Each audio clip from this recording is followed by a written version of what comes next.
Et c'est parti, nous sommes en direct. Eh bien, bonsoir à toutes et à tous. Bienvenue pour cette nouvelle soirée. J'ai le plaisir d'accueillir Séverine. Salut Séverine. Salut. On est là ce soir pour vous parler d'explorer vos vies antérieures et futures grâce à l'hypnose spirituelle. Un sujet très intéressant. Donc on a déjà beaucoup de bonsoirs. On voit que vous venez déjà d'un peu partout. Du Burkina Faso, on a Bucarest, on a Bordeaux, chez toi Séverine, on a Bonjour. le Québec. Donc, eh bien, merci à vous d'être présents aujourd'hui. On va aussi vous réserver en fin de conférence et on va en prendre aussi au fur et à mesure, eh bien, des questions-réponses. Donc, n'hésitez pas, dès que quelque chose vous passe par la tête, eh bien, notez-le dans le chat, comme ça, c'est écrit, ça vous sort de l'esprit et vous pouvez être totalement concentré sur ce que Séverine va dire. On nous dit en tout cas que tout est OK, impec, c'est bon. Au niveau de la technique, eh bien, dans ce cas-là, on va pouvoir démarrer. Mais juste avant de rentrer dans le vif du sujet, Séverine, pour les gens qui ne te connaissent pas, est-ce que tu pourrais nous dire quelques mots sur toi, un petit peu qui tu es, d'où tu viens, et qu'est-ce qui t'emmène ce soir à venir nous parler de l'hypnose spirituelle, s'il te plaît? Oui, avec plaisir. Déjà, bonsoir tout le monde. Merci pour votre présence et merci Cédric. Alors, qui je suis? Eh bien, donc je suis du coup praticienne en hypnose spirituelle et également psychopraticienne en maïeusthésie. Donc l'un, effectivement, est l'exploration de vie future, de vie passée, de vie symbolique, voire de vie parallèle. Il arrive aussi qu'avec cette pratique, on puisse contacter les défunts, mais on rentrera dans le détail au cours de cette conférence. Et la maïeusthésie, eh bien, c'est plus une approche psychologique où on va aller écouter les êtres en nous qui appellent lors d'une écoute thérapeutique. Voilà, en séance. Voilà qui je suis. Est-ce que tu veux que je développe un petit peu comment j'en suis arrivée là? Comment tu vois les choses? Écoute, tu nous le proposes, donc je t'en prie. D'accord. Alors moi, j'avais pas du tout. Ça fait 10 ans que je suis dans la spiritualité, mais j'étais pas du tout amenée au début, en tout cas, à faire ça. Mais j'imagine, comme beaucoup, bon nombre d'entre nous, j'étais plutôt cadre dirigeante. Je dirigeais des universités privées en Afrique et j'ai été également chef de projet dans des groupes d'éducation, d'enseignement supérieur privé. Et puis, il y a eu un moment dans ma vie où ça m'a semblé important, vraiment essentiel de mettre mes valeurs en adéquation avec mon quotidien. J'arrivais plus à séparer ma vie privée de ma vie personnelle. Donc voilà, je me suis d'abord formée au coaching professionnel. Et puis pour être honnête, ça m'a pas plu du tout. Je trouvais que c'était encore trop en lien avec le milieu professionnel tel que je l'avais quitté, les cadres dirigeants. Et donc, du coup, je me suis dit, OK, c'est pas ça, c'est pas tout à fait ça, même si je reconnais qu'il y avait des choses qui m'étaient très utiles et au final, dont je me sers aujourd'hui quotidiennement, à savoir surtout l'art de l'écoute, de la reformulation, du questionnement et dont je me sers, c'est des compétences que j'ai acquises grâce à cette formation et que je me sers aujourd'hui quotidiennement dans mes séances.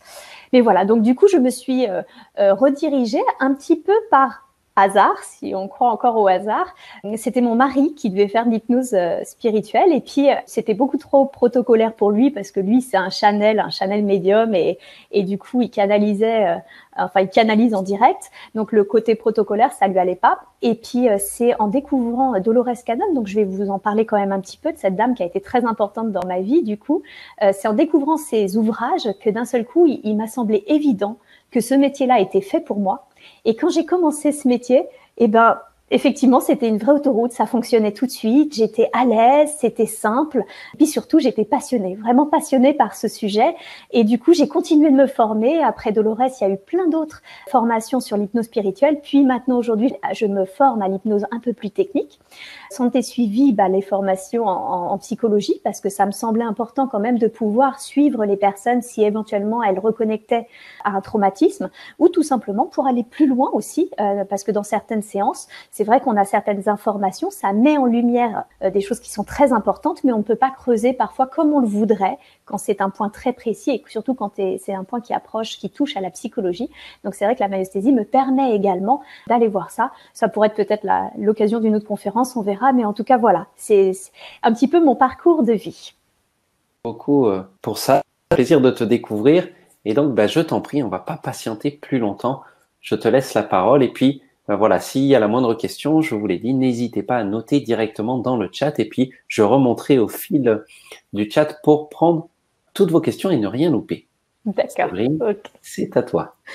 Alors, je peux vous parler un petit peu déjà de l'historique. Moi, j'aime bien commencer par l'historique parce que c'est vrai, et surtout en France, on entend beaucoup parler de l'hypnose régressive. Voilà, d'ailleurs, c'est comme ça que moi-même je l'appelais. Je suis de moins en moins fan de cette appellation, tout simplement parce qu'elle n'est pas juste, en fait. On ne fait pas, au cours d'une séance d'hypnose appelée régressive, que de la régression. Et puis en plus, régression, c'est très vague. Est-ce qu'on fait de la régression dans cette vie actuelle? Est-ce qu'on fait de la régression dans des vies intérieures? Donc c'est vrai que maintenant, j'aime de plus en plus l'appeler hypnose spirituelle, voire hypnose transpersonnelle, parce que c'est quelque chose qui va contacter beaucoup, beaucoup de choses. Et on le verra justement, qu'est-ce que l'on peut connecter grâce à cette technique. Donc, nous en parlons beaucoup en France, comme je le disais, mais au final, c'est une pratique qui est connue depuis, j'ai presque envie de dire, la nuit des temps, puisque les prêtres égyptiens apprenaient justement, proposaient cette technique à leurs apprentis afin qu'ils connectent leur propre divinité. On sait aussi que les Toltecs appelaient ça la remémoration, et on a trouvé des traces chez les Tibétains, mais également dans les anciennes civilisations telles l'Atlantide et Mu. Voilà, donc vous voyez, c'est vraiment une technique qui est très très vieille. Elle a été dans un premier temps redécouverte un peu par le colonel Eugène Auguste Albert de Rochat d'Aiglun, un militaire qui, des années, alors je crois que c'est 1893 à 1910, a pratiqué des séances d'hypnose régressive, lui vraiment dans les vies antérieures. Dans les années 1900, aux États-Unis, on avait également Edgar Cayce, mais lui, il faisait ça en auto-hypnose, c'est-à-dire qu'il s'auto-hypnotisait et il se mettait en relation avec le malade pour justement diagnostiquer le mal, quand c'était nécessaire, aller dans ses vies antérieures et prescrire du coup une thérapeutique efficace. Voilà. Plus récemment, du coup, et c'est la première technique que moi j'ai appris, c'est celle de Dolores Cannon. Donc Dolores maintenant est décédée en 2014, c'est sa fille Julia Cannon qui a repris le flambeau. Mais il faut savoir qu'en 1968, elle et son mari, donc c'était surtout son mari qui était hypnotiseur, et ils découvrent un peu par hasard, pas par hasard, plutôt par curiosité, par expérimentation, ils découvrent l'hypnose régressive sur une femme qui s'appelle Anita. Tout doucement, mais vraiment avec beaucoup, beaucoup de précautions, ils ont fait régresser cette femme Anita avant sa naissance, puis dans le ventre de sa maman. Et à un moment, ils ont sauté le pas. Ils ont vraiment demandé à qu'est-ce qui se passait pour Anita après le ventre de sa maman. Et ils s'attendaient à rien. Ils pensaient vraiment que ce serait le noir ou le néant total. Or, pas du tout. Anita a atterri dans les années, donc on est en 1968, je rappelle, et Anita atterrit dans les années 1922 à Chicago. Et là, du coup, c'est un peu le choc et la surprise pour le couple Cannon qui, du coup, les mois suivants, vont, grâce à Anita, aller explorer plusieurs de ses vies antérieures. Mais ils vont pas faire que ça, en fait. Ils vont découvrir les vies antérieures, mais ils vont également découvrir l'entre-deux-vie, mais également la vie extraterrestre. Enfin, en gros, ils vont explorer tout plein de choses. Et puis, malheureusement, Johnny, donc le fils de Dolores Cannon, a eu un grave accident de voiture et pour lui, il a dit stop. Il a dit non, c'est bon, j'ai plus envie de faire ça. Je pense qu'il avait besoin de se remettre. Sauf que Dolores Cannon, elle, c'est vraiment, elle faisait plus que ça que pour de la curiosité personnelle. C'est vraiment une exploratrice. C'était une exploratrice des temps modernes, j'ai presque envie de dire. Et donc, elle a repris des études justement pour devenir elle à son tour hypnothérapeute et du coup elle a continué et elle a même développé du coup une technique pour pouvoir l'apprendre à plein de personnes. Voilà. Alors pour maintenant vous dire qu'est-ce que l'hypnose régressive. Alors moi je vais pas parler des autres hypnoses parce que je sais qu'il y a plein d'autres techniques et que l'on aborde aujourd'hui, c'est vraiment l'hypnose spirituelle. Il faut comprendre que l'état hypnotique, c'est considéré comme un moment de conscience où les choses sont perçues différemment. Ce qui est très étrange dans l'hypnose spirituelle, c'est que cet état de modifié de conscience, quand on est en train de le vivre, on ne s'en rend pas forcément compte. Autant aujourd'hui, on parle beaucoup des techniques d'hypnose mesmérienne, et là, c'est vrai que la personne, elle le sent direct. Et pour être honnête, je suis en train de me former à ce type de technique parce que ça me plaît justement de pouvoir proposer éventuellement d'autres techniques dans l'hypnose spirituelle. Mais aujourd'hui, l'hypnose spirituelle, d'une manière générale, utilise ce que moi j'appelle des inductions sophrologiques, c'est-à-dire des inductions qui vont détendre profondément le corps. Donc souvent, pour la personne, c'est très étrange parce qu'elle a juste l'impression d'être allongée, les yeux fermés, totalement détendue et de ne pas du tout être dans un état modifié de conscience, sauf qu'elle l'est. Et c'est drôle parce qu'au final, on se rend compte que l'état modifié de conscience, on y va tous. et au moins à minima 2 fois par jour. Le matin, entre le sommeil et le réveil, et le soir, entre l'éveil et le sommeil. Vous voyez, c'est cet état-là qui est, on appelle les ondes θ, d'accord, que l'on recherche consciemment. Mais ça, c'est vraiment 2 fois par jour, c'est le minima. Parce qu'en réalité, vous y allez plein de fois. Dès que vous prenez votre voiture, vous lisez un roman, vous regardez la télé, vous contemplez la mer, vous rentrez dans un état modifié de conscience. Et vous voyez, on ne s'en rend pas toujours compte. Ça, c'est très, très important de le garder en tête. Donc, c'est vrai que nous, on cherche cet entre-deux, les ondes θ. Et du coup, qu'est-ce que c'est que l'hypnose spirituelle avec un praticien? Eh bien, c'est tout simplement reproduire intentionnellement un état de conscience avec un objectif.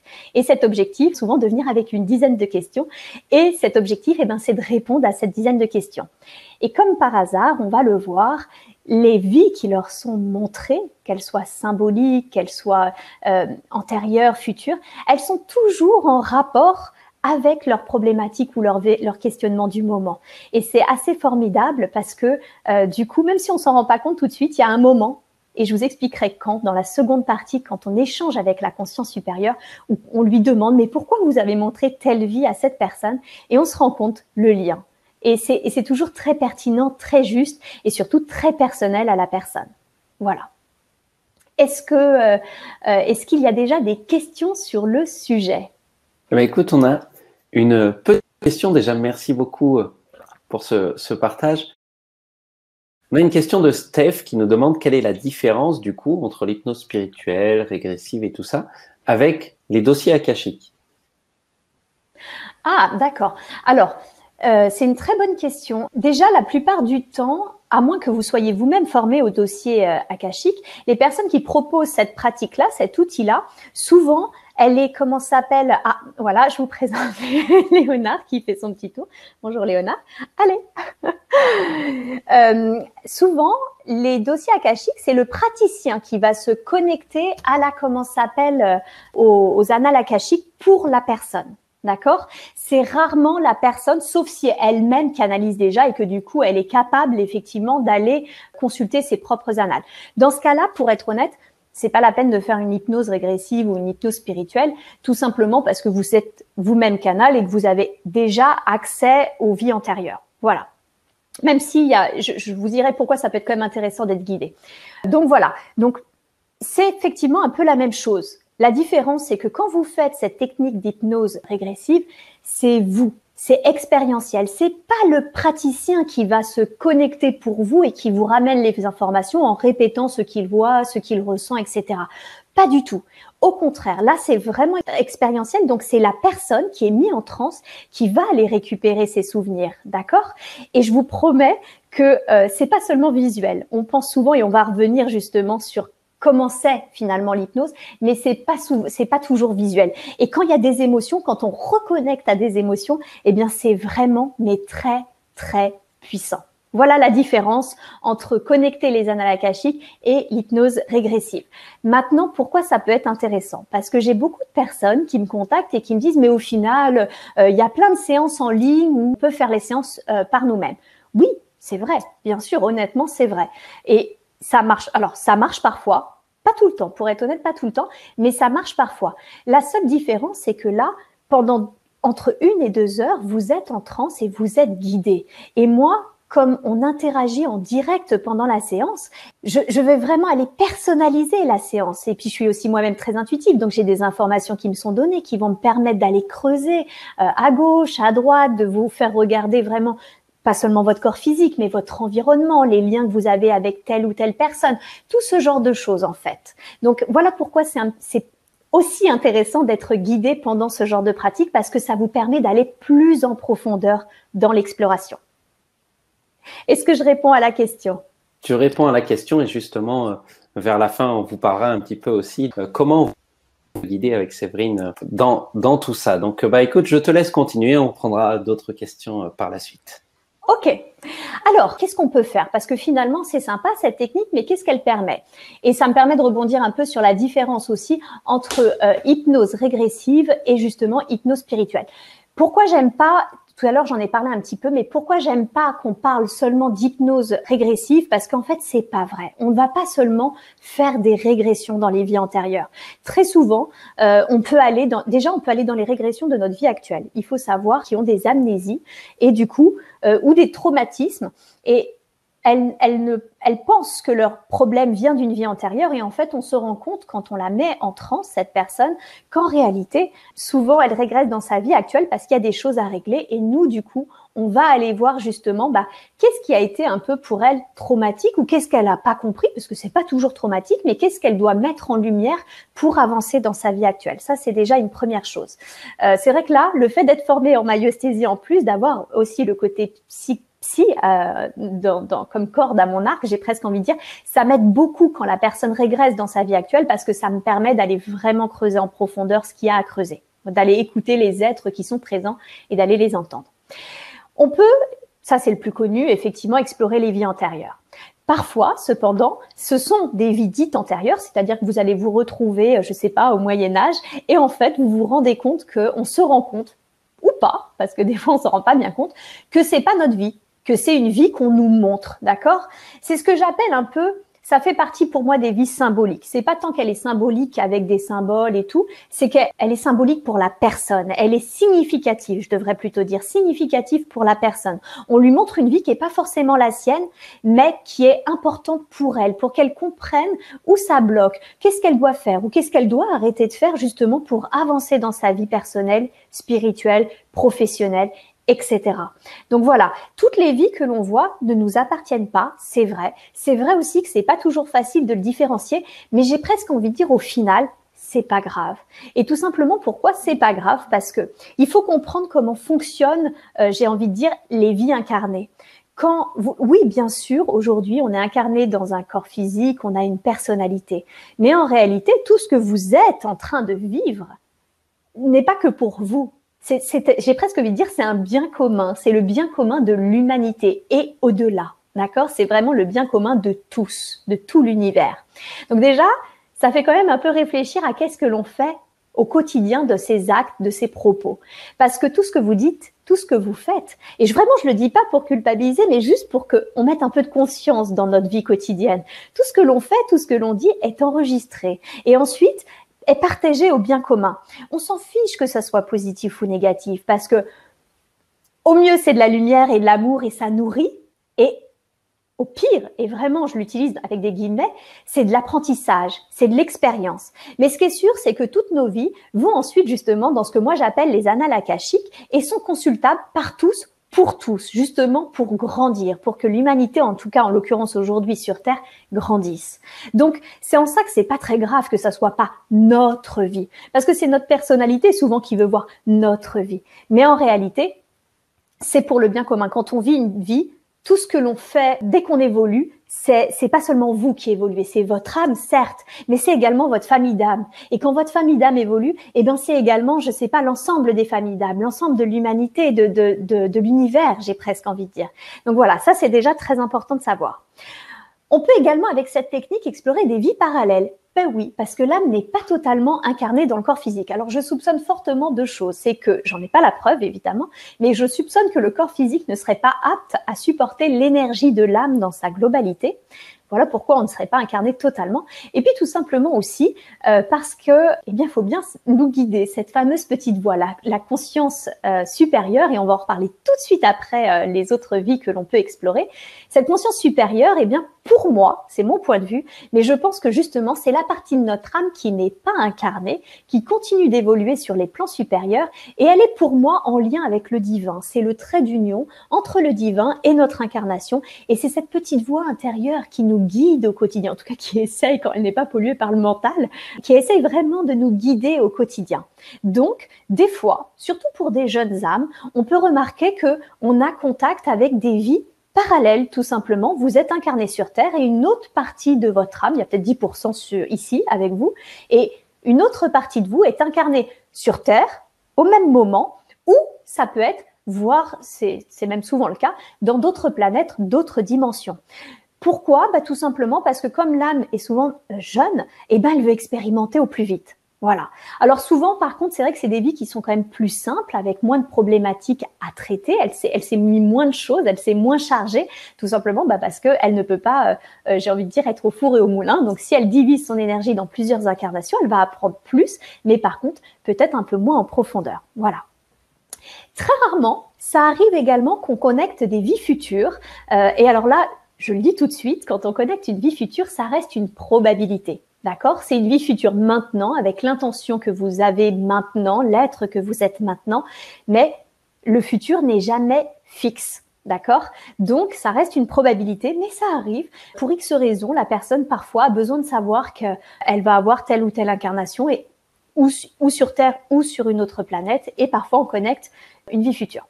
Alors, il faut comprendre que ce soit une vie antérieure, vie future, vie symbolique, vie parallèle, ce n'est pas moi qui décide. D'accord? C'est vraiment votre conscience supérieure, donc cette petite voix, la partie de vous non incarnée, la partie la plus sage de vous, qui décide de ce qu'elle va vous montrer. Parce que on a tous nos problématiques, nos questionnements, et par rapport là où on en est, elle nous montre justement ce que vous avez besoin de savoir, qui sera le plus juste et le plus pertinent pour vous.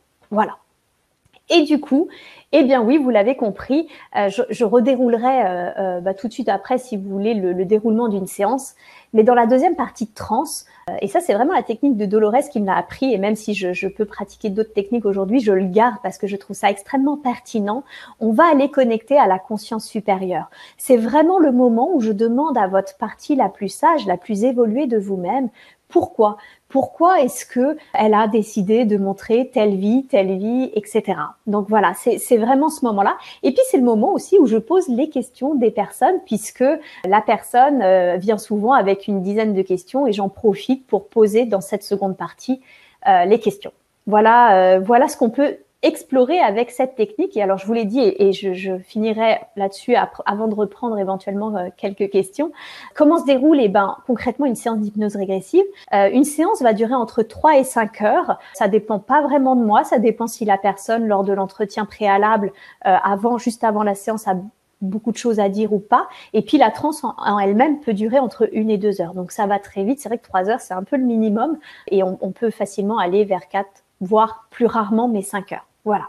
Elle se déroule en 3 étapes. Donc, comme je l'ai dit, il y a l'anamnèse qu'on appelle l'entretien, où la personne explique justement ses problématiques, ses questionnements, mais également qui elle est, parce que plus j'en sais sur la personne et mieux c'est, ça me permet au cours de la séance de pouvoir mieux la diriger. Et puis, il y a aussi ensuite ce qu'on appelle la transe, qui est divisée en 2 grandes parties, à savoir l'exploration des vies, d'accord, quelle qu'elle soit, comme on a vu, l'échange avec la conscience supérieure.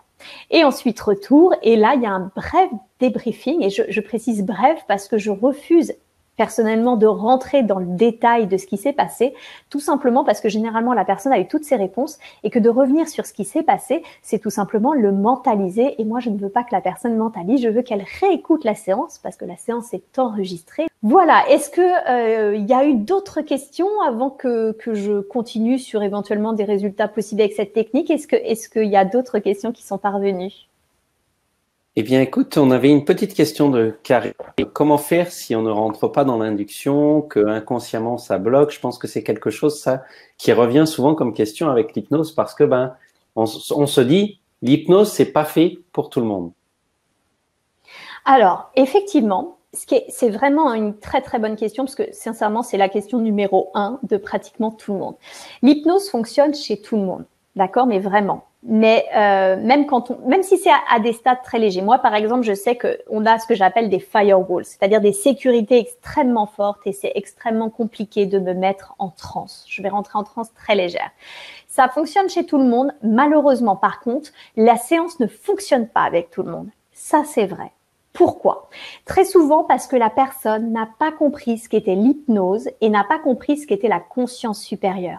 Et c'est vrai, mais même si la personne me dit non, je connais, j'ai l'habitude, je vais raccourcir le topo, mais le topo, je le fais systématiquement. Mais surtout, le petit topo en question, je vais vous le faire si vous voulez, parce qu'en fait, c'est vraiment ça. La personne ne comprend pas ce qu'est l'hypnose et du coup, forcément, elle peut bloquer la chose. Alors, Pourquoi déjà tout le monde est hypnotisable? Parce que c'est un état naturel et que comme je l'ai dit, on y va à minima 2 fois par jour et que je suis sûre que tout le monde, en tout cas toutes les personnes qui conduisent, se sont toujours à un moment ou à un autre retrouvées, arrivées quelque part en se disant mais comment je suis arrivée là? D'accord? Je pense qu'on l'a tous fait. Ça, typiquement, vous étiez en transe. D'accord? Donc, vous voyez l'état d'esprit. Mais ce qui est très étrange, c'est que vous étiez en transe les yeux ouverts. Et c'est ça le premier point de blocage. Beaucoup de personnes pensent que l'hypnose spirituelle, c'est une hypnose où vous perdez conscience. Et du coup, j'entends très souvent, mais non, ça ne marche pas, je ne suis pas endormie, ou non, ça ne marche pas, ils s'attendent à des sensations, et du coup, non, ça ne marche pas, je me sens pas comme droguée ou alcoolisée. Non. Comme je l'ai expliqué au tout début, c'est très bizarre, mais on a plus pratiquement la sensation d'être en transe à la sortie, quand on commence à se lever et qu'on se rend compte que quand même on n'est pas tout à fait dans notre état normal, que pendant la transe. C'est vraiment bizarre, mais je vous promets, pendant la transe, on a juste l'impression d'être les yeux fermés, allongés, détendus. En l'occurrence, chez moi, c'est sur mon canapé. Voilà. Donc déjà, gardez ça en tête. L'hypnose spirituelle, ce n'est pas une hypnose qui fait perdre conscience. Au contraire, puisque nous, ce que l'on cherche, c'est de l'expansion de conscience. Ce que l'on cherche, c'est à ouvrir le canal, on cherche une extra-lucidité. Et du coup, deuxième point de blocage, qui dit lucidité, eh ben, dit mental. Et ça, c'est, j'ai presque envie de dire, notre ennemi numéro 1 en hypnose spirituelle. Moi, le mental me dérange pas. Il intervient de temps en temps. Quand c'est comme ça, j'appelle les séances à 3, c'est-à-dire qu'il y a la conscience supérieure, le mental et moi-même. C'est ce que j'appelle les séances à 3. C'est pas très grave. Honnêtement, les séances à 3, ça fonctionne aussi très bien. C'est un peu plus long. La personne, forcément, quand elle sort de transe, va douter en se disant oui, mais comment on est sûr, etc. Mais ça me dérange pas. Là où ça me dérange, c'est quand le mental vraiment bloque la séance. Tout simplement, pourquoi le mental interagit? Parce que pour lui, déjà, il va voir des choses qui sont totalement incroyables. Donc, il se dit non, c'est n'importe quoi. Ou c'est sûr que si vous regardez d'un seul coup, vous êtes tout bleu, que vous êtes un petit bonhomme extraterrestre, ça peut paraître très caricatural, mais je vous promets que ça arrive. Et là, le mental, il peut être à fond en disant non, mais là, t'as trop regardé la télé, c'est ton imagination, etc., etc. Il faut comprendre que le mental, quand il vous dit c'est ton imagination, il est en train de sous-entendre c'est moi. Or, c'est pas vrai. Le mental, il ne sait pas imaginer. Le mental, il sait faire 2 choses. Analyser, classifier. C'est tout. Donc, quand il vous dit c'est votre imagination, vous pouvez lui dire oui, mais c'est pas toi. Parce que l'imagination, et les artistes vous le diront, c'est déjà la connexion avec la conscience supérieure. Ils sont inspirés, les artistes. Et c'est bien pour ça qu'ils arrivent à imaginer. Ils sont en connexion, d'accord? Donc, en fait, le mental, il parle. Et il parle chez tout le monde. Croyez-moi, il n'y a pas d'exception. La différence entre une séance qui fonctionne et une séance qui ne fonctionne pas, c'est est-ce que oui ou non, vous avez écouté votre mental? Est-ce que oui ou non, vous avez joué le jeu? Et j'entends par jouer le jeu, eh bien, c'est de le mettre de côté. Le mental parle, il commence à vous dire, vous voyez quelque chose, vous percevez quelque chose, et le mental commence à vous dire, c'est n'importe quoi. C'est moi, c'est ton imagination et tout. Vous le mettez de côté. Parce que le mental, c'est un peu comme un enfant. Il faut être gentil avec lui, on lui parle gentiment, on en a besoin, il est formidable pour la compta, mais sincèrement, c'est une plaie pour l'hypnose spirituelle. Donc, vous le mettez de côté, vous lui dites non, tu auras tout le temps de critiquer la séance après. Et il le fait toujours, croyez-moi. Mais après, d'accord? Donc, c'est ça, jouer le jeu, c'est vraiment de le mettre de côté. Troisième facteur bloquant, eh bien, c'est tout simplement les perceptions, les modalités de perception. Mais il faut voir, il faut absolument que je vois quelque chose, ça marche pas, je ne vois pas. Oui, sauf qu'en fait, il y a des personnes qui ne voient rien et qui ne verront absolument jamais rien durant leur séance d'hypnose et pourtant ça fonctionne. Parce qu'il faut comprendre qu'on n'est pas tous faits pareil. Des personnes qui sont uniquement dans leur émotionnel.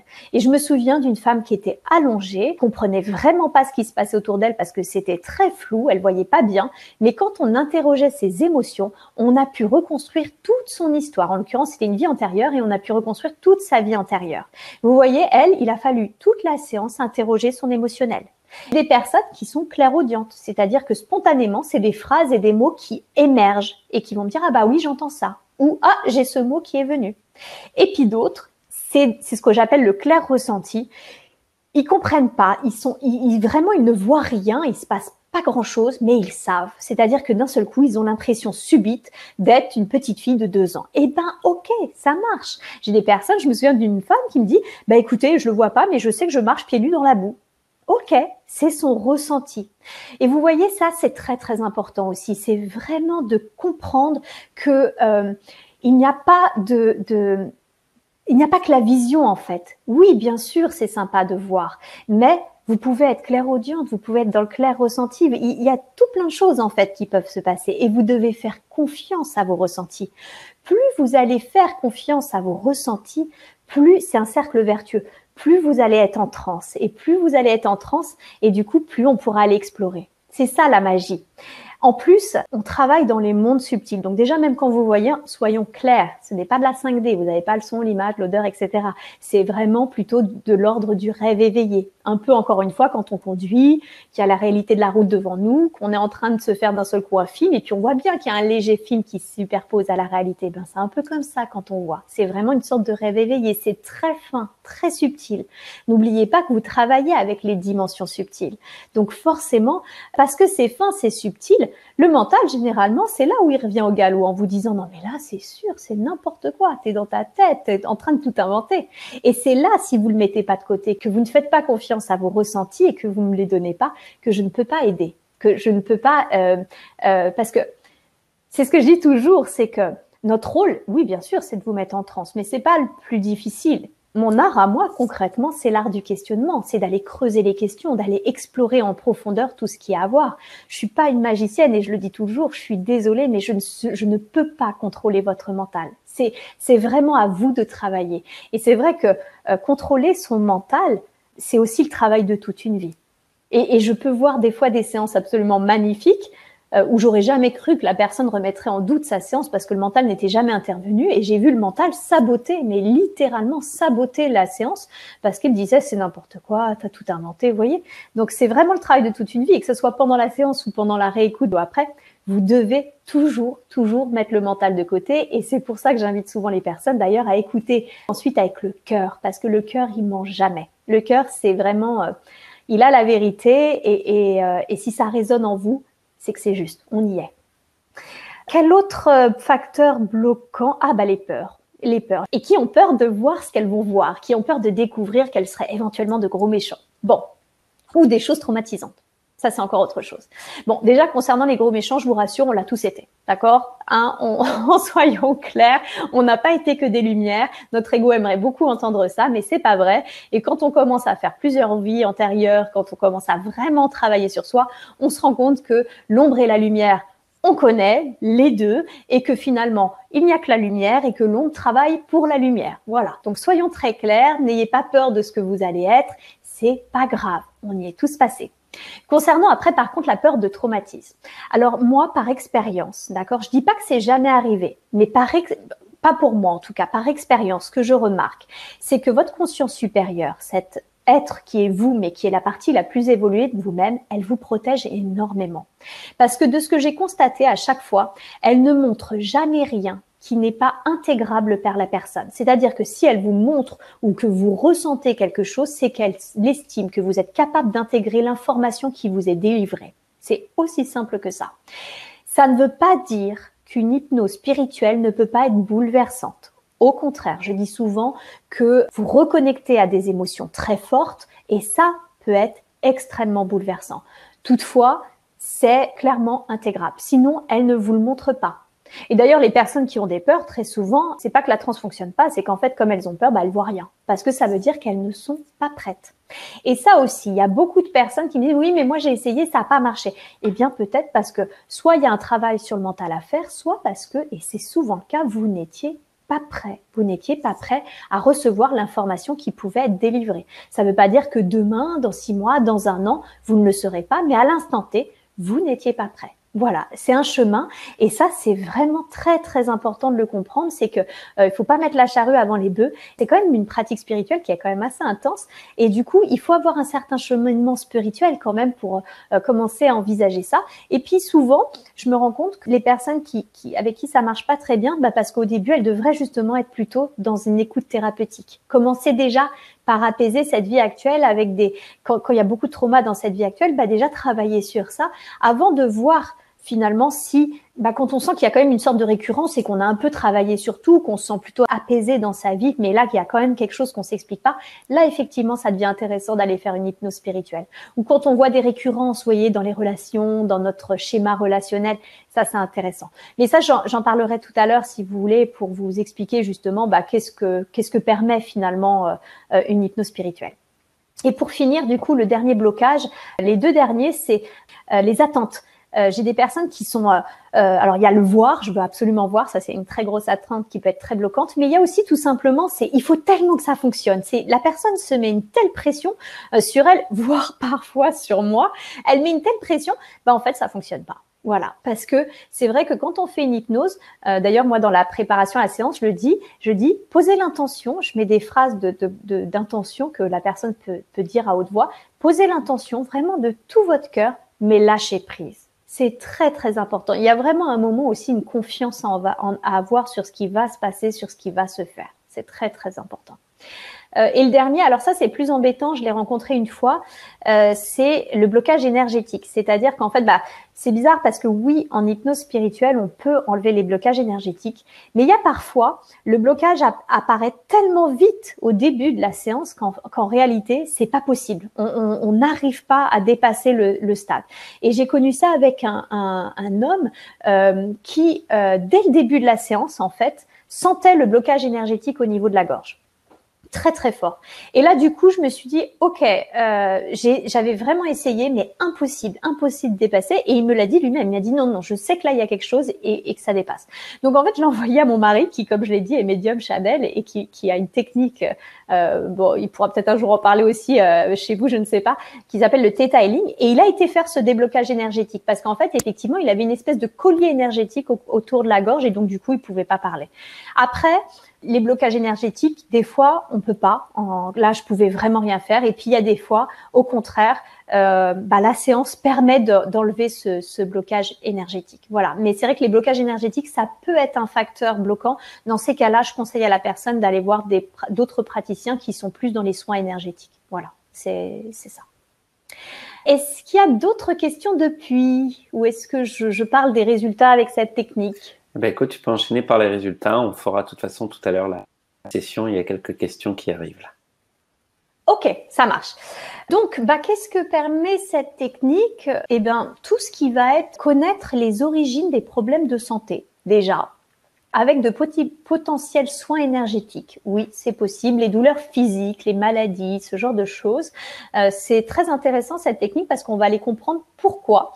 Souvent, comme beaucoup le savent, j'imagine, la maladie, c'est quand on commence à toucher au corps physique, c'est que vraiment, il y a plein de messages qui vous ont été envoyés de mille et une façons, mais que vous les avez pas vus, que vous les avez pas entendus. Voilà, pour une raison ou une autre, je dis pas que vous l'avez fait exprès, mais plus ou moins consciemment, vous avez mis à la trappe ces messages, et donc du coup, il y a un moment, quand j'ai presque envie de dire, quand les plans supérieurs ne savent plus comment communiquer avec vous, pour vous arrêter, généralement, c'est le corps. Voilà, c'est le corps qui prend. Donc ça, c'est très intéressant parce que du coup, quand on commence à connaître l'origine de nos problèmes de santé, on peut aussi travailler dessus. Voilà. Parfois, si c'est approprié, si la conscience supérieure sent que vous avez vraiment compris et que c'est plus nécessaire que vous souffriez, elle fait un soin. Elle fait des soins énergétiques, c'est tout à fait possible. Parfois, non. Parfois, ça m'est arrivé que ça me dise non parce que c'était pas, ou alors amoindri. C'est-à-dire que oui, on va diminuer un peu la douleur, mais il restera un petit peu parce que c'est juste pour la personne, parce que ça fait partie de son chemin de vie, que si on enlevait totalement la douleur, par exemple, elle reprendrait ses anciens travers, elle ne travaillerait pas sur elle. Et donc, du coup, ça fait partie de son chemin de vie. Ça arrive. Et plus rarement, mais ça m'est quand même arrivé, j'ai des personnes qui venaient me voir pour un problème de santé, puis finalement, ça lui a dit non, on l'enlèvera pas parce qu'en fait, elle veut pas qu'on l'enlève. Et c'est vrai que sur le coup, j'étais un peu surprise. Et finalement, la conscience supérieure m'a expliqué que c'était un moyen pour elle de recevoir de l'attention et que du coup, en fait, elle n'avait pas du tout envie de guérir. Voilà. Donc, oui, on peut connaître l'origine. Non, on ne peut pas tout guérir parce que ça dépend de votre chemin. Ça dépend de si vous êtes vraiment prêt à guérir. Et ça, ce n'est pas moi qui peux le déterminer. Quoi d'autre? Eh bien, on peut soigner également les traumatismes passés, que ce soit de cette vie actuelle ou d'une vie antérieure, comme on l'a vu. À ce moment-là, je sais pas, ça peut être tout plein de choses. Il y a tellement de traumatismes qu'on ramène, et puis on se rend compte. Donc, ça peut être des traumatismes physiques des fois. Par exemple, on a tout le temps mal à la nuque, et puis en fait, on se rend compte qu'on a été poignardé. Voilà. Donc là, par exemple, c'est pas une maladie, ça vient justement d'un ancien trauma. Ça peut être au contraire quelque chose de récurrent, une peur phobique. Vous avez une peur phobique des rats, alors qu'il s'est rien passé dans cette vie actuelle, mais on se rend compte qu'en fait, vous avez été dévoré par les rats dans d'anciennes vies. Voilà, ça peut être tout ce qui est trauma, blocage, phobie. Tout ça, si ça n'a pas trouvé de réponse, en tout cas dans votre vie actuelle, ça peut être très intéressant d'aller voir justement en hypnose spirituelle d'où ça vient. Il y a tous les vœux aussi. Vous savez, les vœux de pauvreté, les vœux de chasteté, quand on était des moines, ce genre de choses. Ça, on en ramène souvent. Les vœux également entre deux âmes qui ont été faits et qui finalement continuent à avoir lieu, sauf qu'on n'a plus du tout envie d'avoir ce vœu-là dans cette vie actuelle. Les schémas relationnels, c'est-à-dire que vous avez en fait un lien karmique avec une personne et puis vous allez comprendre qu'en fait cette personne, vous avez déjà vécu avec elle dans une autre vie. Peut-être que là, dans cette vie-là, j'en sais rien, c'est votre mari, et que dans une ancienne vie, vous étiez sa femme, et vous rejouez encore et encore jusqu'à ce que vous compreniez ce que vous avez à faire. Justement, là où la femme, concrètement, dans son mari, elle l'a divorcé dans cette vie actuelle, et c'est super parce que c'était ce qui lui était demandé, c'était de prendre son autonomie, son indépendance qu'elle n'avait pas fait dans sa précédente vie, parce que c'est vrai que l'époque s'y prêtait moins, mais là elle l'a fait et donc du coup ça a libéré la relation karmique avec cette âme. Voilà. Quoi d'autre? Donc ça peut être le mari, mais ça peut être les enfants, ça peut être les parents souvent d'ailleurs, ça peut être les parents, ça peut être vraiment tout plein de choses. Vous pouvez questionner votre vie professionnelle aussi. Moi j'ai beaucoup de personnes qui me disent surtout en ce moment dans cette période d'éveil, j'ai énormément de personnes qui me disent moi je me sens plus de faire ce que je fais, j'ai très envie d'être à mon compte, d'être thérapeute, d'être ci, d'être ça. C'est vraiment très très fréquent. Qu'est-ce que je fais? Est-ce que je suis sur le bon chemin? Et puis évidemment, l'hypnose spirituelle permet de répondre à tous vos questionnements spirituels. D'où vous venez? Quelle est votre mission de vie? Pourquoi vous avez décidé de vous incarner? Est-ce qu'il y a des apprentissages que vous avez décidé de faire? Je ne sais pas, vous avez eu l'impression de voir un vaisseau sur Terre ou d'avoir vu un être de lumière au pied de votre lit. Qu'est-ce que c'était, cette vision que vous avez eue? Qu'est-ce que ça signifiait? Voilà, vous pouvez effectivement répondre également à tout ce genre de questionnement. Voilà. Écoutez, je crois que j'ai fait le tour. Je sais pas non, je crois que j'ai fait le tour. Je crois que je vous ai tout dit sur le sujet. Donc, si vous avez d'autres questions, n'hésitez pas. Je suis à votre disposition. Eh bien, merci beaucoup pour déjà tout ça. Je te propose, avant de prendre des questions aussi, que tu nous parles un petit peu des ateliers que tu vas nous faire vivre aussi suite à cette conférence à partir de la semaine prochaine. Donc écoute, je te laisse nous en dire quelques mots parce que là, on va expérimenter et faire ça ensemble, en groupe. Donc, c'est ça. Alors effectivement, et je vais avoir vraiment le plaisir justement de vous faire expérimenter des ateliers collectifs en ligne. En l'occurrence, il y en aura 2. Donc on va commencer par la vie antérieure et ensuite le deuxième atelier sera consacré à la vie future. Alors je l'ai dit tout à l'heure, généralement, et je ne reviens pas sur ce que j'ai dit, mais généralement on ne choisit pas effectivement les vies que l'on va explorer. Ce qui est vrai, oui et non. En l'occurrence, en collectif, on peut vraiment déterminer si on va aller voir explorer une vie future ou explorer une vie antérieure. Mais oui et non, parce qu'en fait, je ne sais pas ce que vous allez explorer. Comme c'est du collectif, je vais vous mettre en transe. Donc, vous allez ressentir justement ce qu'est une transe très légère, plus légère. Je le reconnais que dans une séance individuelle, c'est normal, vous êtes en collectif et surtout, comme je ne peux pas approfondir personnellement, ça peut pas vous mettre aussi profondément en transe. Mais par expérience, c'est vraiment un exercice très très fun à faire parce que c'est totalement expérientiel. Vous pouvez commencer à ressentir justement et à percevoir ou à entendre ce qui peut se passer dans une vie antérieure. Donc le premier atelier va se diviser en 2 parties. Je vous referai un petit topo quand même sur quoi vous attendre, ne pas quoi vous attendre. J'insiste lourdement toujours sur ça parce qu'en fait, c'est un peu la clé du succès justement pour l'hypnose qui suit ensuite. Voilà. Et dans la première partie de ce premier atelier, on va aller connecter une vie antérieure. OK? Alors, normalement, ce sera une vie antérieure. Ça arrive que c'est pas une vie antérieure. Ça arrive que c'est une régression dans la vie actuelle. Mais franchement, à 99% des cas, les personnes atterrissent dans leur vie antérieure. Voilà. Et ça peut être comme une vie symbolique, comme je l'ai dit, une vie qui ne vous appartient pas, mais qui répond à vos questionnements.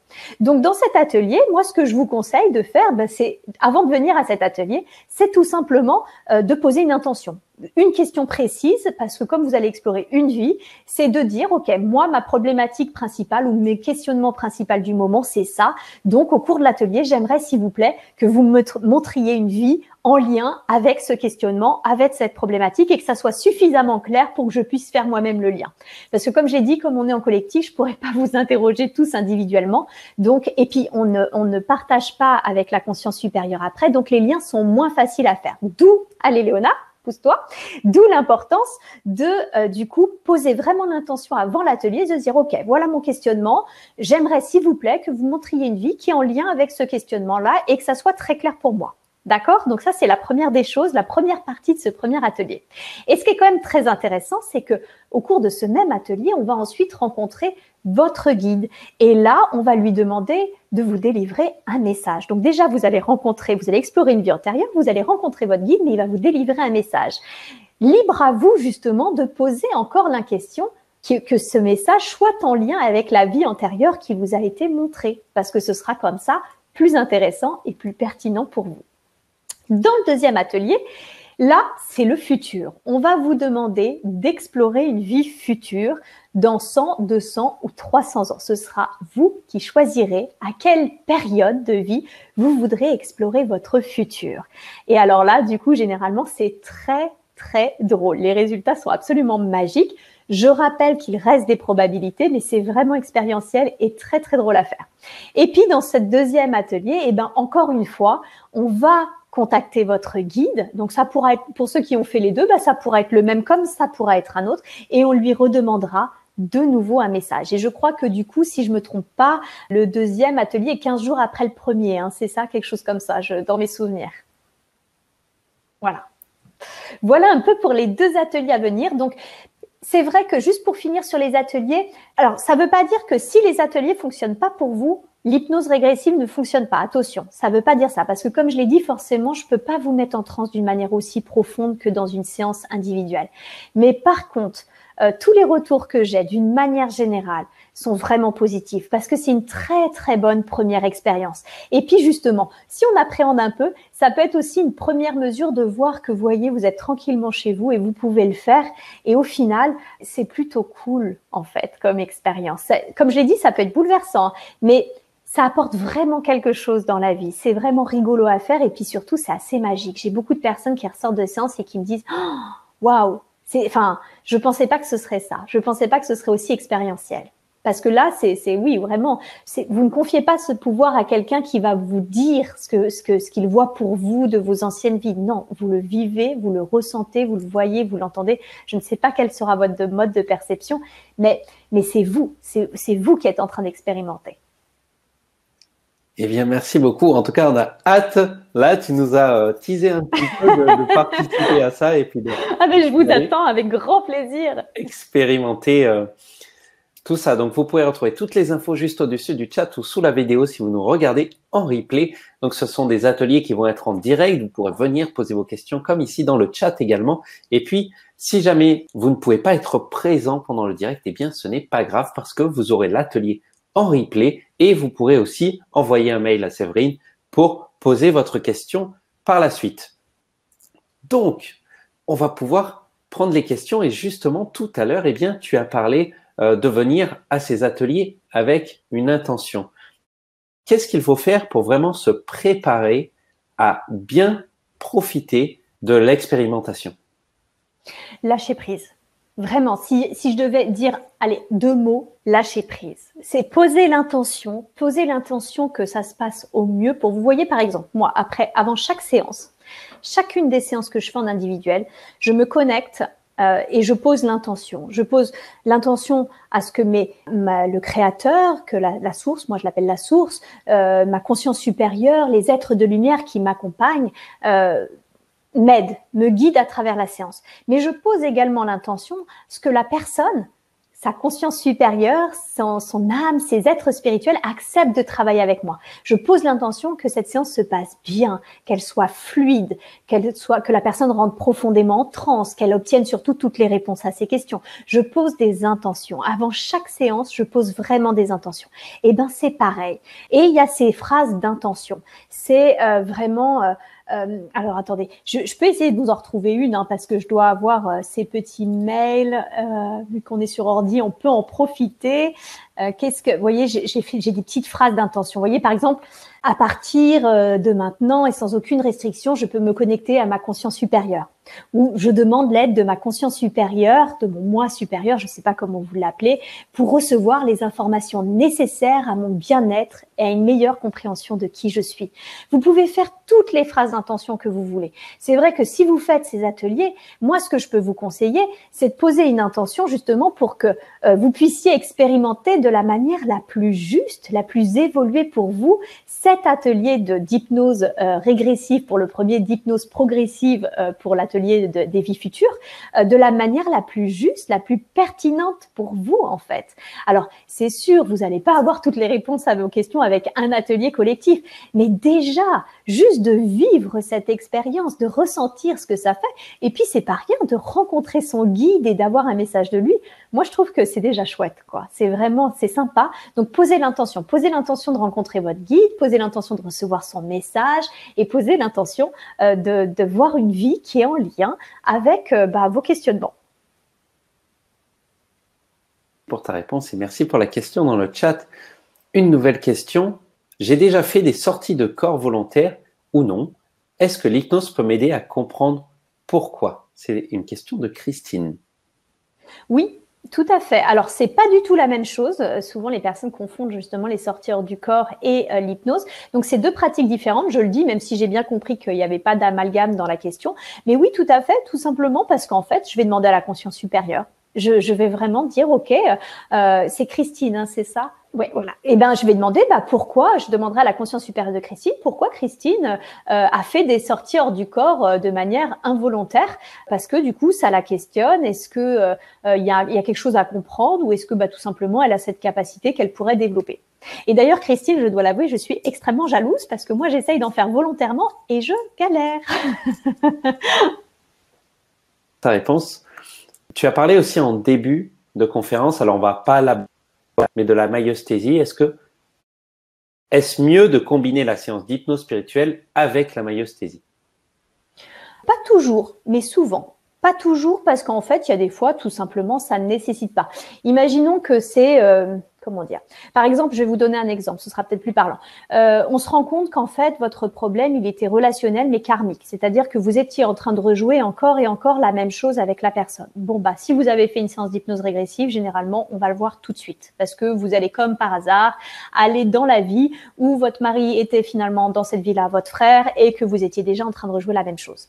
En revanche, parfois, c'est très bon surtout quand c'est des problèmes avec les parents ou ce genre de choses dans l'enfance. Je vais vous donner un autre exemple pour que ça soit parlant. J'ai des personnes qui me disent, pourquoi moi, ça a été vraiment difficile l'enfance? Pourquoi cette famille? Pourquoi est-ce que j'ai choisi cette famille? Bon. Eh ben, à ce moment-là, ça va être effectivement pertinent de demander à la conscience supérieure, pourquoi telle personne a choisi cette famille? Parce que on choisit sa famille et on choisit ses difficultés, d'accord? On choisit sa famille, toutes les difficultés que l'on rencontre, même les plus difficiles, même les pires. Voilà. Donc ça, c'est la première chose, on peut demander. Par contre, ensuite, et ça, on peut moins le faire parce que on va avoir en fait une facette de la réponse en hypnose spirituelle. Par contre, on va pas avoir des fois toute la réponse. Et on se rend compte que oui, d'accord, ok, on sait, on a choisi cette famille pour telle et telle raison. Mais comment ça s'appelle? Par contre, on va se rendre compte aussi que l'être que vous étiez, à l'époque où vous avez vécu justement, par exemple, ces difficultés, eh bien, à ce moment-là, cet être-là, lui, il n'a pas pu s'exprimer, il n'a pas pu être entendu. Et ça, c'est très, très important d'aller le reconnaître, cet être, parce qu'il appelle, en fait. Généralement, un symptôme, nous, ce qu'on appelle en maïeusthésie un symptôme, en réalité, c'est pour nous le chemin. Le symptôme qui se déclenche chez vous, donc ça peut être des colères, des angoisses, des phobies, des comportements à risque, qu'importe, des addictions. Le symptôme, très souvent, c'est ce qu'on appelle le chemin que l'on va remonter pour aller voir l'être qui appelle. Et l'être qui appelle chez vous, eh ben, c'est peut-être ce petit garçon garçon ou cette petite fille que vous étiez qui n'a jamais pu s'exprimer, qui n'a jamais été entendue. Et c'est important d'aller l'entendre. Mais ce qui est intéressant en maïeusthésie, c'est qu'on va pas seulement vous entendre, vous, quand l'être que vous étiez enfant. On peut aller, par exemple, aller aussi écouter l'être qui est votre mère, l'être qui est votre père, pour comprendre sa pertinence, pourquoi il a agi ainsi, pourquoi il a fait ça, on va aller comprendre sa pertinence. Et puis d'un seul coup, on se rend compte que il a agi comme ça parce que lui-même, quand il était enfant, il a vécu telle chose. Et là, ce qui est incroyable avec la maïeusthésie, c'est qu'on forme des équipes et on va aller ensuite voir, par exemple, l'être qui était votre mère enfant. Alors vous allez me dire, vous l'avez pas connu, mais oui, mais ça aussi, c'est de la psychologie transpersonnelle. On est dans le monde du quantique et c'est pas grave. Ça reste une réalité subjective, certes, mais une réalité impactante pour vous. Et on va aller entendre cet être qui était peut-être votre mère enfant ou votre père pour comprendre qu'est-ce qui s'est passé pour lui, qui fait que du coup, l'être qu'il est adulte agit ainsi et qui vous a impacté vous. Voilà, c'est ça la maïeusthésie, c'est aller vraiment, on s'occupe pas nous finalement en maïeusthésie, pour le coup là on s'occupe pas des événements, on s'intéresse aux êtres, à leur ressenti et on s'occupe pas des événements traumatiques, ce qui va en plus éviter de vous retraumatiser vous aujourd'hui, parce que l'être que vous êtes adulte, il est très différent de l'être qui était enfant et l'être adulte il n'est pas traumatisé, c'est l'être enfant qui est traumatisé. Donc c'est ça, c'est d'aller reconnaître tous les êtres de vous qui appellent. Alors, ils n'appellent pas tous, heureusement, mais n'empêche que notre psyché, de ce que l'on en sait aujourd'hui, il est composé de tous ceux que vous avez été jusqu'à aujourd'hui, mais également de tout ce qu'on appelle le transgénérationnel, l'intergénérationnel et le transgénérationnel, c'est-à-dire tout ce dont vous êtes issu, le familial. Vous êtes également, parce que la science est en train de le prouver de plus en plus, vous êtes également celui en devenir, l'être que vous avez à être. Et parfois, c'est lui qui appelle. L'être que vous avez à être, mais qui est difficile pour vous d'être cette personne, tout simplement parce que si vous étiez cette personne, peut-être que vous auriez peur de blesser quelques-uns, peur de renier certaines valeurs familiales, ce genre de choses. Et puis, ça arrive, alors c'est pas courant, mais ça arrive, on a également le soi étendu. Et alors, le soi étendu, ça, c'est pas vous, c'est pas votre famille à proprement parler, c'est ce qu'on appelle le transpersonnel, c'est toutes les consciences collectives, voire également, on peut, ça arrive, reconnecter à des vies antérieures avec la maïeusthésie, mais c'est moins approprié. Voilà, et comme vous êtes tous ces êtres, si l'un d'eux appelle, ça va au bout d'un moment au début, oui, il n'a pas été entendu, il a été clivé, c'est-à-dire qu'il a été mis de côté, mais en grandissant, on arrive de moins en moins à compenser. Et ça appelle pour que cet être vienne vers vous. Et au fur et à mesure que ça appelle, un symptôme émerge. Et ce symptôme, c'est le chemin. C'est le chemin qui nous permet d'aller rencontrer tous les êtres en vous qui appellent et qui ont été traumatisés. Voilà. Merci beaucoup pour cette longue réponse. On va prendre la question de France. Parfois, pendant les séances, ça semble un petit peu bloqué. Est-ce que, même si pour nous, on sent un petit blocage, est-ce qu'il y a des effets quand même pendant la séance?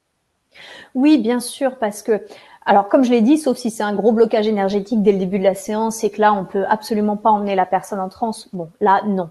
Par contre, effectivement, oui, vous n'êtes pas bloqué sur tous les domaines. Vous pouvez être bloqué sur certains domaines. Donc, du coup, peut-être, ça arrive, je constate que tel domaine, la réponse est pas toujours approfondie. Pour une raison, parfois, que l'on ignore. On ne sait pas pourquoi, on sent qu'il y a un blocage. Alors, généralement, on a quand même nos réponses sur le blocage. C'est parce que la personne doit travailler ça, etc. Ou que elle fait quelque chose qu'elle devrait arrêter de faire. Enfin, voilà. Mais oui, si vous le sentez, déjà, si vous sentez qu'il y a un blocage, le premier conseil que je peux vous donner, c'est de le dire au praticien. De dire, voilà, je sens que là, dans le domaine, il y a un blocage. Mais pour répondre à la question, pas de problème. Effectivement, c'est pas parce que vous aurez peut-être moins de réponses ou moins de réponses dans un domaine que tous les autres sont du coup fichus. Pas du tout. Vous pouvez répondre à tout plein d'autres questions. Merci pour ta question, France. Violette, est-ce que c'est possible d'être aussi en transe profonde à distance qu'en présence? Ah oui. Par contre, ça change rien du tout. Mais alors vraiment rien du tout. L'induction est la même. De toute façon, les inductions, je les change de plus en plus. Non, ça change rien. Il faut comprendre que tout est énergie. D'accord? Donc d'ailleurs, les magnétiseurs, toutes les personnes qui travaillent avec les soins énergétiques le savent parfaitement. Parce que on est énergie. D'accord? Faut vraiment penser le monde en termes de vibration et d'énergie. C'était cela qui disait ça. Et il a raison. Tout est vibration, tout est énergie. Et comme tout, mais c'est pas seulement moi, c'est vraiment tout. C'est l'éther qui est autour de moi, c'est cette table, c'est tout. Comme tout est énergie, tout est connecté. Il n'y a pas de séparation en fait. Et nous, on travaille avec l'énergie. Donc de toute façon, la transe, que ça soit les soins, que ça soit le question, oui, forcément, pareil, mais que ça soit les soins ou que ça soit la transe, oui, c'est exactement pareil. En fait, une personne à distance va rencontrer exactement les mêmes difficultés si elle doit en avoir, parce que c'est absolument pas systématique. Moi, j'ai beaucoup de personnes qui viennent avec des peurs et qui, en fait, n'ont absolument aucun blocage, ni dans le mental, ni dans rien du tout. Vraiment, s'il doit y avoir des difficultés, que ça soit du présentiel ou du présentiel ou du distanciel, ce sera pareil. Ce sera vraiment exactement la même chose. D'ailleurs, ça c'est intéressant parce que c'est vrai que je constate qu'il y a beaucoup de personnes qui ont peur pour rien. Mais vraiment. Et j'insiste sur ça parce que je me suis fait la réflexion pas plus tard qu'hier en me disant c'est incroyable le nombre de personnes qui me disent non mais mon mental va pas lâcher. Ça, alors bien sûr qu'il y a des personnes, c'est vrai, ça ne lâche pas. Mais franchement, la plupart des gens, en fait, c'est vraiment de la peur. Et c'est exactement le fonctionnement qu'il faut, j'ai presque envie de dire, que je vous invite à bannir aujourd'hui. La peur. Le monde est dans l'état qu'il est à cause de la peur. Et si aujourd'hui, je dois vous donner un conseil, c'est libérez-vous. Libérez-vous de votre peur. Parce que finalement, je vous promets que entre vos peurs, ce qui peut potentiellement se passer et ce qui va réellement se passer, c'est rien. C'est vraiment, il y a un monde, un univers, j'ai presque envie de dire. Séverine. On va continuer avec la question, j'ai vu un petit peu plus haut, de Naïma. Donc cette approche, on a dit que ça pouvait résoudre aussi peut-être des problèmes physiques ou des choses comme ça. Est-ce que ça peut régler aussi des blocages comme la procrastination ou... Ah, c'est intéressant. Alors honnêtement, j'imagine que oui, parce que encore une fois, c'est pratiquement la réponse que je dirais à chaque fois, c'est-à-dire que je demanderai à la conscience supérieure pourquoi c'est mieux pour la personne de faire de la procrastination.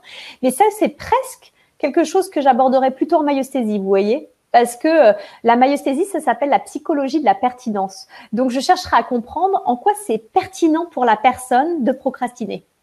C'est ce que je chercherai. C'est la question que je poserai. Et d'ailleurs, c'est la question que je pose à la personne. En quoi c'est mieux pour vous de procrastiner? Qu'est-ce que ça vous permet?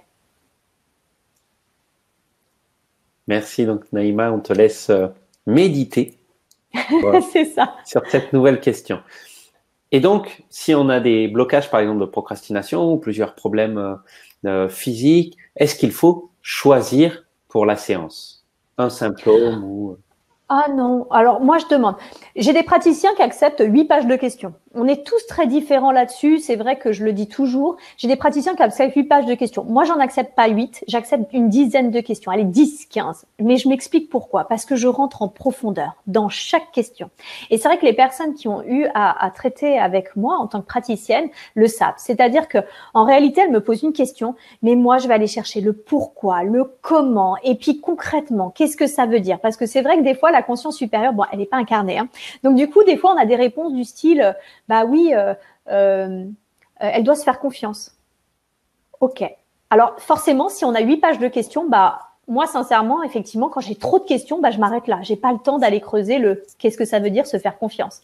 Alors que moi, quand j'accepte une quinzaine de questions, allez, une dizaine de questions, généralement, je dis une dizaine, je vais vraiment demander, ah ok, elle doit se faire confiance, d'accord, mais ça veut dire quoi se faire confiance? Et puis concrètement, se faire confiance pour telle personne, ça signifie quoi? Parce que ça ne veut pas dire que c'est pareil pour telle et telle autre. Et puis, qu'est-ce qu'elle peut faire qu'elle ne fait pas? Ou qu'est-ce qu'elle fait qu'elle doit arrêter de faire? C'est vraiment, vous voyez, chaque question, souvent une question, finalement, il y en a 4, 5 à côté. Donc voilà. Et puis, je demande souvent une dizaine de questions, parce qu'en fait, en réalité, c'est très rare qu'il y ait une dizaine de questions. Il y en a souvent 12, 13, 14, 15. Voilà. Donc, voilà pourquoi. Mais non, il n'y a pas à choisir. Ce qui est sûr, c'est que quand il y a beaucoup de questions, quand là, il y en a pour moi plus d'une dizaine, je demande à la personne de les prioriser. Voilà, je lui dis quelles sont les questions qui sont essentielles pour vous, parce que moi je veux répondre aux questions qui sont vraiment importantes pour vous. Généralement, les questions de santé, c'est quand même c'est pas ça forcément les premières que je pose, mais c'est sûr qu'elles seront posées, parce que j'estime que c'est dans les priorités. Vous voyez, et les soins énergétiques, je ne les fais rien, parce que moi je ne fais rien, je ne suis qu'une facilitatrice, mais je demande toujours à ce que la conscience supérieure les fasse. Donc non, il n'y a pas de soins à choisir. Si la personne a des problèmes de santé, elle me dit voilà, santé, 2 points, et elle m'explique les problèmes qu'elle a. Sachant que les noms techniques, ça ne nous sert pas à grand-chose. Il vaut mieux dire où est-ce que c'est situé dans le corps physique et quels sont les symptômes. Voilà, c'est comme ça qu'on fonctionne mieux dans l'hypnose spirituelle. Eh bien, merci beaucoup pour toutes tes réponses. On va répondre à la question de Phil, comment se passe l'atelier concrètement? Peut-on interagir avec toi, Séverine, et lui poser des questions lors de l'atelier? Donc, effectivement, comme on l'a précisé, ce sont des ateliers en direct. Vous allez pouvoir poser vos questions comme ici dans le chat. Et puis, si vous êtes indisponible pour le direct et que vous prenez l'atelier en replay, vous pourrez envoyer un mail directement à Séverine après pour poser aussi vos questions. Et donc, voilà. Concrètement, comment ça va se dérouler? Est-ce qu'on va faire un protocole? Est-ce qu'il va y avoir de la théorie? Est-ce que ça va être de la pratique? Alors, juste pour très important, vous pourrez effectivement intervenir par chat, mais pas pendant les trans, d'accord? Parce que je vais pas vous dire ok, sortez de trans, écrivez-moi ce que vous voyez, et puis je peux pas interagir avec toute personne, ça c'est pas possible dans le collectif. Par contre, avant et après, surtout après l'atelier, ça va être intéressant. Je pourrais peut-être pas faire un retour sur toutes les expériences de toutes les personnes, mais par contre, je choisirais effectivement quelques cas de personnes qui ont vécu des choses et évidemment, sentez-vous libre de partager ou non. Ce n'est pas une obligation, c'est quelque chose qui est privé. Si vous n'avez pas envie de le partager, vous ne le partagez pas. Mais si vous le partagez, ce sera avec plaisir. Je prendrai quelques situations pour pouvoir en parler. Maintenant, par contre, comme je l'ai dit, lors de cette séance, on pourra échanger et je pourrais vous donner des conseils ou faire des suppositions sur ce qui a eu lieu pour vous. Par contre, je ne suis pas votre conscience supérieure, donc je ne pourrai pas répondre avec précision des fois avec tout ce que vous avez vécu parce que vous allez voir, même malgré que ça soit collectif, ça peut être vraiment très riche, quoi. Et j'ai vraiment eu des cas de séances collectives qui étaient très, très riches. Maintenant, comment ça se passe concrètement, la modalité? Eh bien, il y aura le petit topo que j'ai fait au début, je le refais. Voilà, quasiment systématiquement, un peu plus court parce que il est clair que pendant l'hypnose collective, c'est mieux de visualiser. C'est mieux parce que, comme je vous l'ai dit, je ne peux pas vous accompagner individuellement. Mais très important, si vous ne visualisez pas, même si moi, par abus de langage, je vais vous demander qu'est-ce que vous voyez, si vous sentez que vous êtes dans le ressenti ou que vous êtes clairaudient et que vous entendez, concentrez-vous justement sur votre ressenti favori, d'accord? Sur celui qui vient spontanément à vous. Ça, c'est déjà très important. Donc, il y a un petit topo au début qui vous réexplique brièvement, qui vous donne quelques conseils pour justement que cette séance se passe au mieux. Ensuite, on fait un tout petit exercice de visualisation pour montrer que quand même tout le monde visualise et que c'est très, très simple. Donc, il y a 1 ou 2 petits exercices de visualisation. Et ensuite, on commence avec les 2 exercices, à savoir que ça soit dans le premier atelier, donc c'est exploration d'une vie antérieure, et dans le deuxième, exploration d'une vie future. Et alors, on va aller voir, quand on va explorer une vie antérieure, je vais vous déplacer 1 à 2 fois dans les moments importants de cette vie, d'accord? Donc, c'est pas seulement vous atterrissez quelque part et voilà, vous regardez autour de vous et on rentre, non. C'est vous atterrissez quelque part, je vais vous demander d'explorer votre environnement, de regarder votre environnement, mais également, je vais vous faire avancer par 2-3 fois dans votre vie, dans cette vie-là, mais dans des moments importants de cette vie-là. D'accord?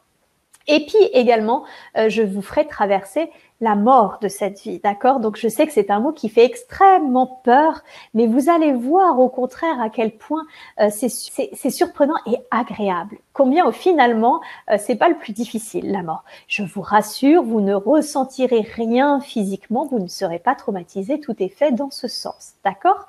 Et puis, deuxième exercice, donc on revient à ce moment-là, c'est un moment d'échange où je vais prendre justement 2-3 personnes pour qu'elles m'expliquent un petit peu ce qu'elles ont vécu et voir s'il y a vraiment des grandes questions auxquelles je peux répondre. Et puis, deuxième exercice, on va échanger avec, vous allez rencontrer votre guide spirituel et lui demander le message qu'il a à vous délivrer. Et enfin, retour et de nouveau un échange sur ce que vous avez pu voir, entendre, recevoir comme message. Voilà. Et la vie future, c'est exactement la même chose. Voilà, petit exercice de visualisation, exploration d'une vie future avec 1 ou 2 événements importants de cette vie et l'échange, la rencontre et l'échange avec le guide. Merci à toi. Et combien de temps va durer cet atelier? Alors, je pense qu'il faut compter minimum 2 heures. Voilà, moi, c'est 1h30, 2 heures. Avec les échanges, entre 1h30 et 2 heures, je pense. 1h30 peut-être. 1h30, 2 heures. Génial. Eh bien, écoute, merci beaucoup. En tout cas, on avait eu des retours comme quoi tu es passionnant, tu expliques vraiment très bien et très clairement. Donc, merci beaucoup. Merci à vous tous. Avant de se quitter, je fais un petit rappel. Vous pouvez retrouver donc les ateliers juste au-dessus du chat ou alors sous la vidéo si vous nous regardez en replay. Ça va être en direct. Vous pourrez les regarder en replay. Posez vos questions par chat, posez vos questions par mail. Et avant de vous laisser, j'aimerais, Séverine, eh bien, que tu nous donnes la petite clé à retenir de cette soirée. Qu'est-ce qu'il est important, en tout cas, sur tout ce que tu nous as partagé, de retenir et de se dire, ben voilà, si j'ai appris quelque chose ce soir, ce sera ça. Alors, parce que je suis très bavarde, comme tu as pu le remarquer, je vais condenser ça en une phrase. Oser. Déjà, la première chose que j'ai envie de vous dire, c'est oser. Oser l'expérience. Venez tester les ateliers. Juste oser l'expérience parce que c'est une expérience qui est quand même très rigolote à faire, très apprenante. Et puis surtout, comme je l'ai dit, expérientielle. Donc, oser. Et du coup, une fois que vous avez fait cette première démarche d'oser, j'ai envie de dire, eh bien, lâchez-vous la grappe. Voilà, ça ne marche que quand on pose l'intention et surtout qu'on se fiche un peu la paix. Lâchez-vous la grappe, faites-vous confiance, faites confiance à vos ressentis. Oui, votre mental sera là, mais oui aussi, vous avez toute la capacité à le mettre de côté. C'est vous qui le décidez et il est plus que temps que vous repreniez ce pouvoir en main. Voilà. Merci infiniment, Séverine. Et surtout, eh bien, merci à vous toutes et tous d'avoir été présents, d'avoir pris du temps pour être avec nous, pour prendre du temps pour regarder en replay et prendre du temps surtout pour vous. Donc, passez une merveilleuse nuit. Séverine, toi aussi, je te souhaite une très très bonne soirée. Merci à toi, merci à tout le monde. Les ateliers sont sur la page, donc vous pouvez les retrouver. Voilà, merci pour votre écoute et puis je vous souhaite à tous une belle soirée. Belle soirée à tous et à très bientôt. À bientôt.